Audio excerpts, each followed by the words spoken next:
What would you say are the biggest mistakes that people make when communicating with others? Biggest mistakes that people make in interpersonal communication? They're communicating to win, not communicating to understand.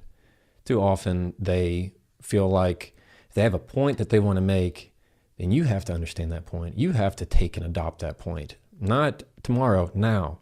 And there's this urge of control of, I need you to lose to me. I need to win the argument. When really conversations, especially the difficult conversations and arguments, there's something to unravel, to find the knot in the heart of the matter, rather than finding that everything about it is conflicted. Because as soon as you win an argument, you lose a lot more. I mean, you lose your credibility, you lose that connection, that relationship.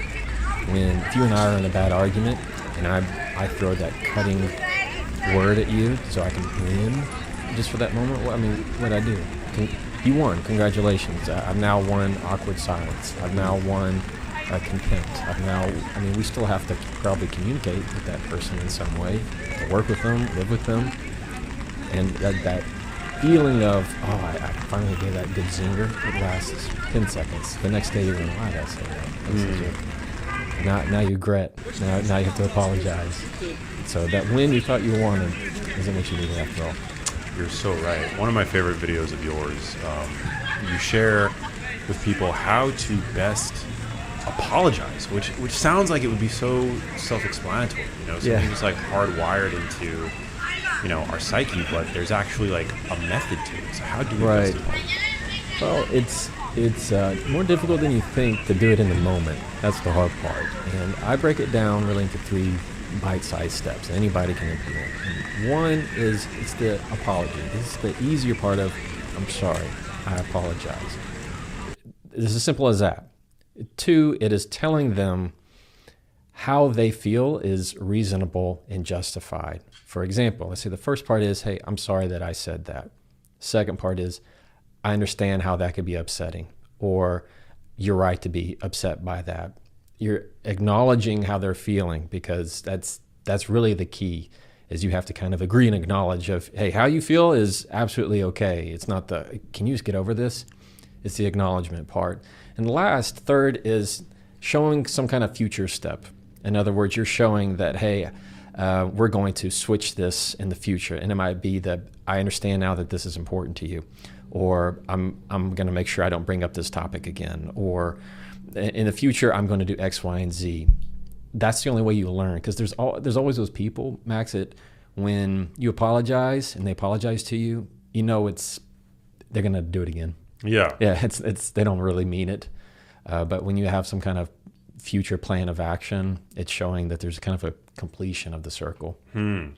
Yeah, and also I love how you break it down where, it's important to apologize by saying, I'm sorry as opposed to I'm sorry you, or I'm sorry that. I thought that was really interesting. Yeah, or I'm sorry if. So a lot of the times they have people that, I'm sorry if that upset you. To that you respond, it's not if, it's that.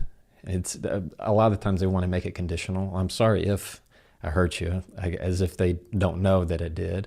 Or I'm sorry that that's a terrible way to apologize. Is if you always say, I'm sorry that you were offended, you don't apologize for their feelings, apologize for what you did, apologize for what you said. So it's always, I'm sorry that that's taking that extra step of accountability.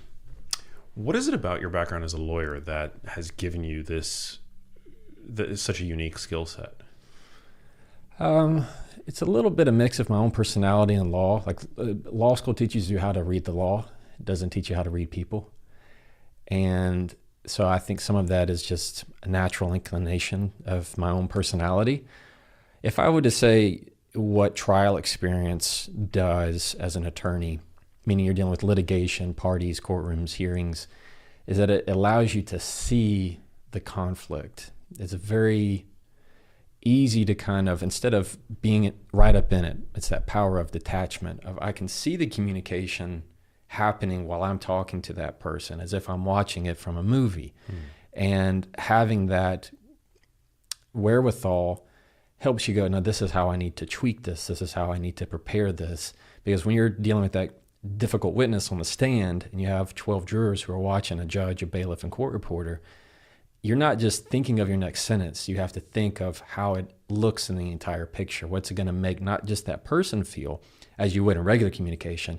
It's all the more important that it's how the others are going to feel about that interaction. So that's where it comes into this power of seeing it from a third person point of view. So how should we seek to make others feel about us when communicating? Is it all about just garnering likeness? Or like, how should we approach each interaction? Like, is it, we want this person to like us, we want this person to respect us? I mean, maybe there are some people out there that appreciate being feared by others, which I think sounds actually quite pathologic. Yeah. But yeah, like what should be the goal of, I mean, I guess it might differ context, in different contexts, but like, yeah, what is the goal of like a healthy communication style? Any healthy communication style is one where everybody is, for the most part, a balance.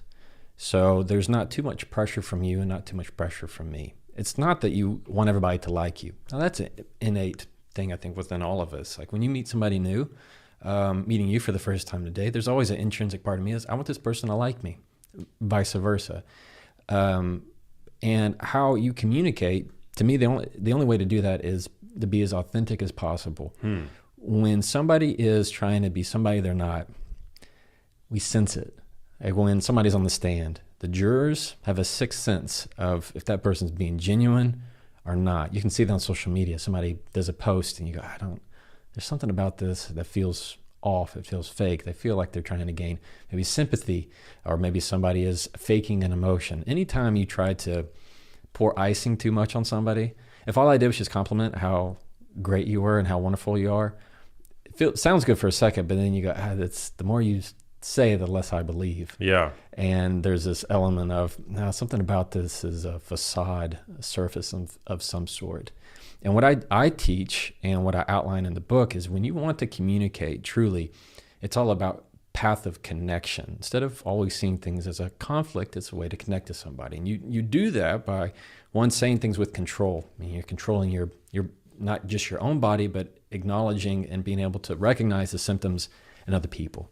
Two is to say things with confidence, to be able to assert yourself in ways that you can speak your needs more directly. Because I think that's a crucial element of real communication, is when you are having that heart-to-heart, when I can share that and say things to you directly without feeling rude or that I'm taking advantage of you or manipulating the situation. And lastly, you say it to connect, meaning you handle that difficult conversation with one that you feel like you really stood your ground on, or you feel like you represented yourself, rather than feeling like you always regretted that conversation. Because we've all had those difficult ones where after you got done, you go, God, that went terrible. Or I don't feel like I represented myself well. And that's, I think that's the way that you try to handle almost any conversation you can. Yeah, and it speaks so much, I think, to the times that we live in, where, we're seeing now that long form conversations by way of podcasting has really supplanted in many ways legacy media, the media of the past, couple of decades, century almost, where the communication style was inherently inauthentic, local news reporters. I mean, they speak a certain way, and the way that they speak, is not how any other normal human being speaks. It's not even how they speak. It's not even how they speak. Yeah, exactly. I think you're right.